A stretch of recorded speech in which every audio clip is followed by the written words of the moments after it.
Je manque d'argent, je n'ai pas ce que je veux dans ma vie. Je manque d'habits, je manque de voitures, je manque de motos, je manque de femmes, je manque d'hommes, je manque d'enfants. Tu trouves toujours que tu manques de choses. Tu trouves toujours qu'il y a quelque chose qui te manque. Il y a une chose qui est importante que je voudrais que tu comprennes. Les choses en elles-mêmes ne déterminent pas ce que tu ressens. Ce que tu ressens est déterminé par ta capacité à percevoir, à voir les choses, à apprécier les choses. Lorsque tu as une chose que tu n'apprécies pas, tu ressens de la tristesse. Mais lorsque tu as une chose que tu apprécies, tu ressens de la joie. La chose en elle-même ne détermine pas ce que tu ressens, mais c'est la manière dont tu perçois la chose qui détermine ce que tu ressens. Tu peux te dire, mais Mendy, c'est pourquoi cela ce matin?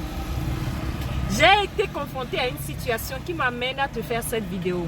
Si tu fais partie de ces personnes qui adorent tout le temps se plaindre, qui adorent remarquer qu'il manque de choses, je vais t'aider à changer cette perception.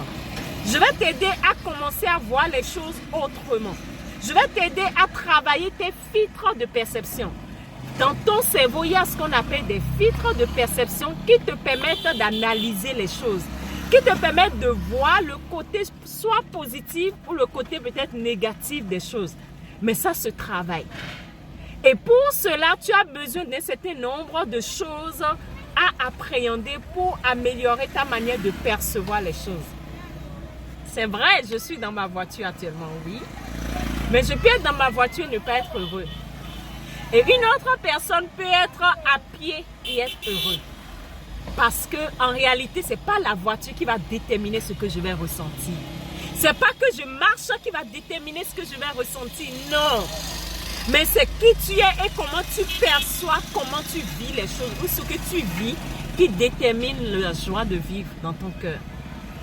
Parce que tu peux être en train de marcher et te dire waouh, mais je trouve la santé quand je marche.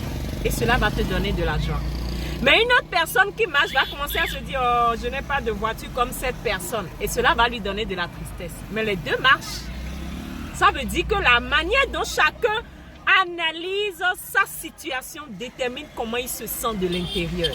Et si tu fais partie des gens qui me suivent, tu dois comprendre que comment tu te sens de l'intérieur influence ton quotidien, influence ta vie et détermine la manière dont tu communiques avec les lois de l'univers, la loi d'attraction. Alors, plus tu vas remarquer que les choses te manquent, mieux tu vas toujours continuer à manquer de choses.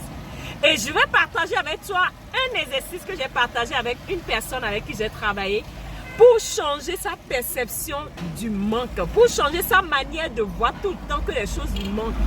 Et je t'assure, quand il a fait cet exercice, que dis-je, quand ils ont fait cet exercice, parce qu'ils étaient nombreux, ils ont changé leur manière de voir la vie. Et tout le temps, ils ont compris que la joie dépend d'eux. La joie dépend de ce qu'ils ressentent à l'intérieur d'eux. La joie dépend de comment ils perçoivent les choses à l'extérieur d'eux. Et c'est de ça il s'agit. Ta joie, ton état d'être, tes sentiments sont déterminés par toi. C'est ta responsabilité. Personne ne le fera à ta place. Alors, je vais te montrer ce qui suit. Regarde avec moi.